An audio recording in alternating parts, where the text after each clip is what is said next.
ஐயா இப்போ ஆடி அமாவாசை வரப்போகுது. எந்த வருஷமும் இல்லாம இந்த வருஷம் கொஞ்சம் கூடுதல் சிறப்பா வந்து ஆடி அமாவாசை அன்னைக்கே சூரிய கிரகணமும் சேர்ந்து வருது. இந்த மாரி வரதுனால எந்தெந்த ராசிக்காரர்களுக்கு என்னென்ன மாரி பலன்கள் கிடைக்கும்? என்னென்ன மாரி பரிகாரம் செய்யணும்?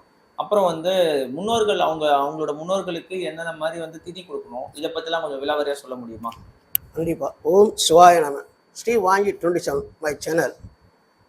செவ்வாக்கு ஜோதிடர் சிவனடியார். நம்ம சேனலில் தயவுசெய்து சப்ஸ்கிரைப் பண்ணி சப்போர்ட் பண்ணுங்கள். நிறையா விஷயங்களை மக்களுக்கு சொல்ல தயாராக இருக்கிறேன். ஐயா வணக்கம் ஐயா. மிக முக்கியமான கேள்வி.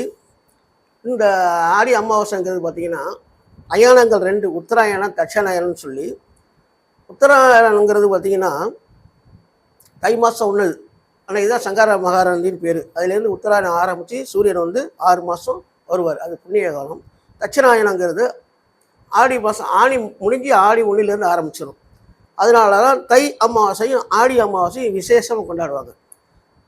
முன்னோர்களுக்கு இறந்தவர்களுக்கு மாதம் மாதம் அமாவாசை அன்றைக்கி திதி கொடுக்கலாம்.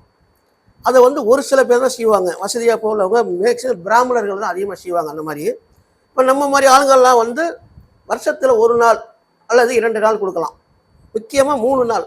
புரட்டாசியில் வர மகாலயபட்ச அமாவாசை, முதல்ல தை அமாவாசை, 2வது ஆடி அமாவாசை ரொம்ப விசேஷம்.